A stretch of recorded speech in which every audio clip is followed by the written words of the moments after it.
Assalamualaikum warahmatullahi wabarakatuh teman-teman. Bukan curhat ya, ini sebenarnya tepatnya klarifikasi.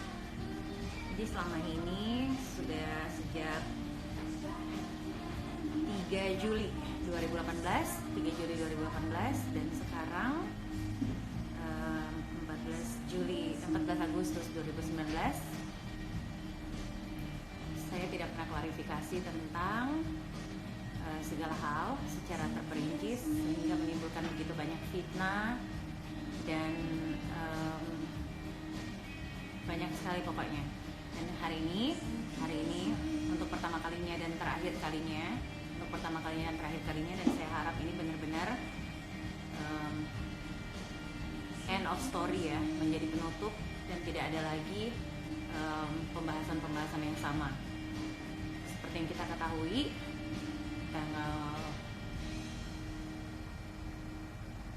apa sih motivasi saya sampai harus bicara seperti ini? Karena hari ini saya terima begitu banyak berita-berita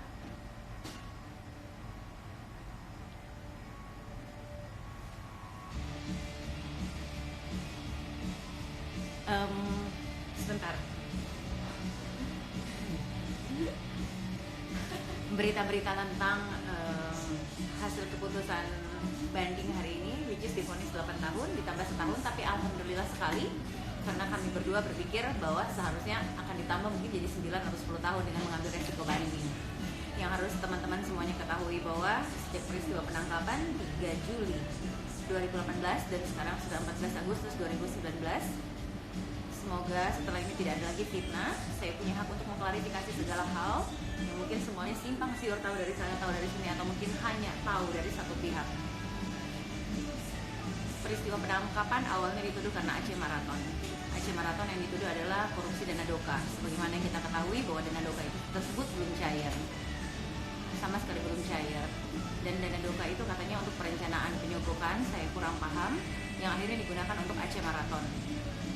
Yang setahu saya itu bukan, karena setahu saya partner kerja saya, Saiful Bahri, adalah salah satu putra daerah yang memang dia kebetulan adalah partner kerja saya, di mana untuk menambah segala untuk masalah finansial kami selalu kerjasama.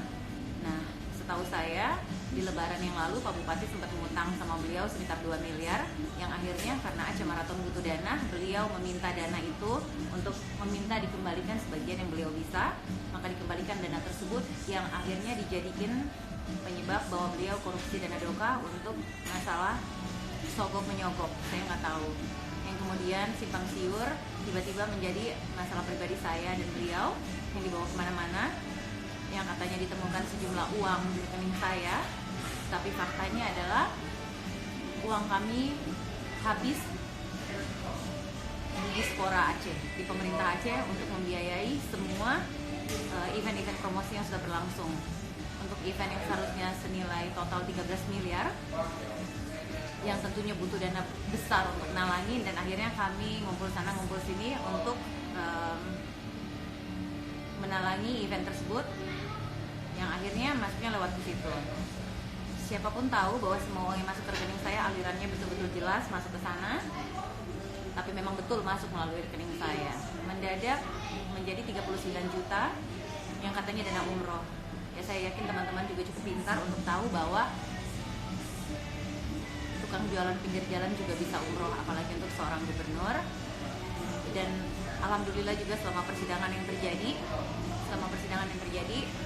kemarin itu sebelum banding, semuanya disaksikan live, selalu disaksikan live, dan teman-teman juga udah menonton sendiri kan bagaimana para saksi yang memberi kesaksian semuanya tidak sesuai dengan semua tuduhan-tuduhan, yang pada akhirnya beliau tetap divonis untuk 7 tahun. Kami berjuang di banding dan akan berjuang lagi insya Allah di kasasi.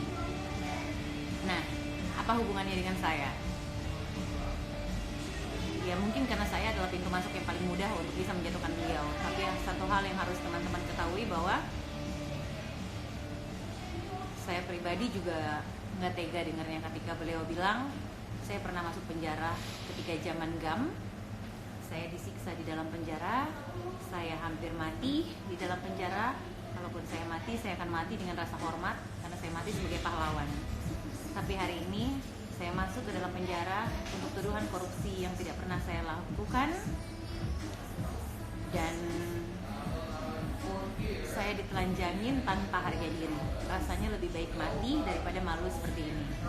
Itu yang beliau bilang. Oleh karena itu, sejak awal beliau masuk, saya tidak pernah berhenti untuk mengekspos tentang beliau, yang pada akhirnya ternyata membuat sebagian pihak kebakaran jenggot karena merasa saya akan merebut posisi ibu gubernur, which is sorry, I never interest. Aku nggak pernah tertarik dengan kursi itu, dan kebetulan saya juga sama dia, kalau saya mau sudah sejak lama, tapi saya tidak pernah tertarik. Saya punya kehidupan sendiri, kehidupan saya cukup bahagia, pekerjaan saya juga cukup menyenangkan. 1 tahun lebih beliau ada di dalam, saya tidak pernah mengekspos tentang bagaimana saya mengurus beliau. Untuk setiap kunjungan, setiap anterin makanan, untuk masalah cuci pakaian, which is itu yang seharusnya memang dilakukan oleh pasangan laki-laki yang punya pasangan ya, untuk semua laki-laki yang punya pasangan, jadi tidak ada yang istimewa dengan itu. Yang harus saya luruskan di sini adalah tidak ada satu aset BW pun ada di saya, tidak juga mobil, tidak juga punya rumah. Walaupun dia seorang gubernur, tapi saya tidak pernah menerima harta dari beliau, karena saya bekerja dan saya wanita pekerja, yang pada akhirnya saya harus mengubur dalam-dalam semua cita-cita saya untuk menemani beliau selama 1 tahun ini. Saya korbankan karir saya tidak bekerja, saya tidak pernah kemana-mana. Teman-teman juga mungkin lihat, sekali-kalinya saya pergi mungkin saya ke pesantren, karena yang namanya iman seseorang ada up and down, naik turun. Kadang-kadang saya lelah dan saya larinya ke pesantren, atau mungkin umroh juga teman-teman pernah lihat. Sekali lagi saya juga minta tolong begitu banyak japrian yang masuk kepada saya untuk minta tolong dibantu masalah rumah yatim dan segala macam. Sekali lagi, saya bukan orang kaya, saya tidak punya apa-apa, dan sampai hari ini juga rekening saya masih diblok.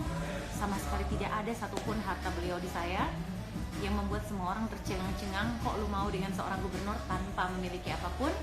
Karena saya bisa jaminkan sampai hari ini depan semua orang saya bersaksi, saya dan beliau lillahi ta'ala, bukan karena manusia, tapi kami punya cita-cita yang lebih dari sekedar kehidupan. Saya minta tolong buat teman-temannya semua bahwa katanya tidak ada yang bisa merubah takdir kecuali doa. Kasasi adalah harapan terakhir kami.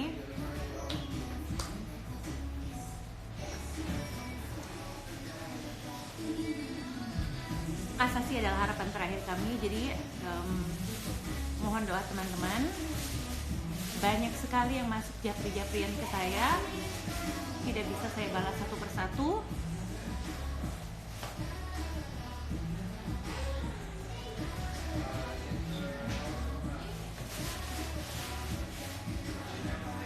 Tetapi semakin menyadarkan saya bahwa